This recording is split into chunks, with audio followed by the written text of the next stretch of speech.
Welcome back. This lesson will cover the topic of panic attacks.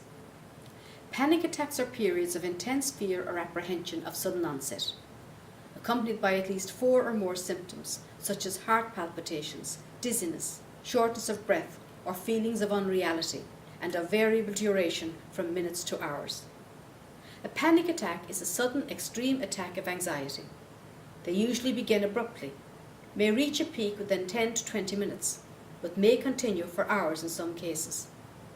Panic attacks are not dangerous and should not cause any physical harm. The effects of a panic attack vary. Some, notably first-time sufferers, may call for emergency services.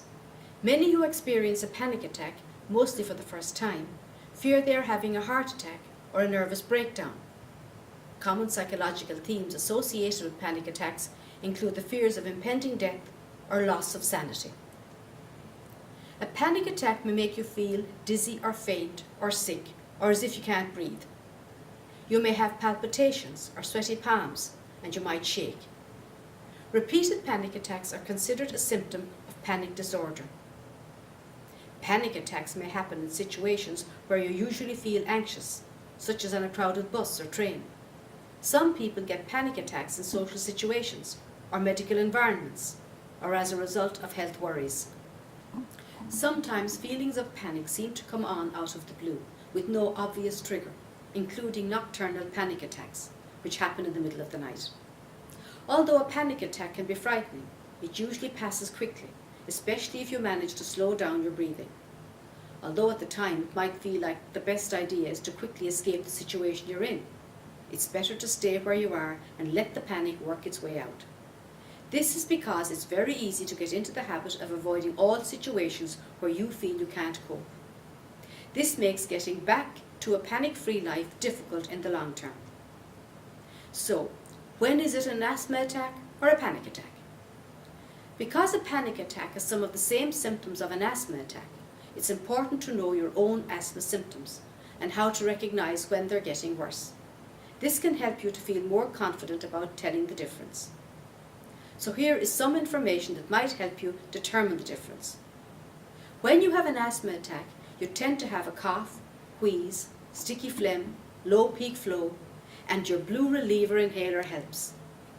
Whereas when you have a panic attack, you tend to have dizziness, tingling in the fingers or lips, nausea, lightheadedness, feeling faint, cramps, and you hyperventilate. However, shortness of breath, tight chest, feeling tense or anxious, palpitations, unable to complete a sentence are common factors to both conditions. One symptom of a panic attack is hyperventilation, overbreathing. In the past, breathing into a paper bag has been recommended for people who are hyperventilating because someone overbreathing is getting too much oxygen. However, this technique isn't recommended for people with asthma because during an asthma attack, people aren't getting enough oxygen, and breathing into a paper bag will make the situation worse by stopping them getting as much oxygen as they need. If you have asthma, you should avoid using the paper bag technique altogether. If you mistake your anxiety symptoms for asthma, it could mean that you take more asthma medicine than you need. Some people find that they have palpitations, trembling hands, or feel a bit nervy and on edge after repeated doses of the reliever inhaler. Symptoms like these could make you feel more anxious. Your doctor can suggest ways to cope with your anxiety by helping you to develop some technique for dealing with it and may refer you for counselling. Thank you for attending so far and see you on the next video.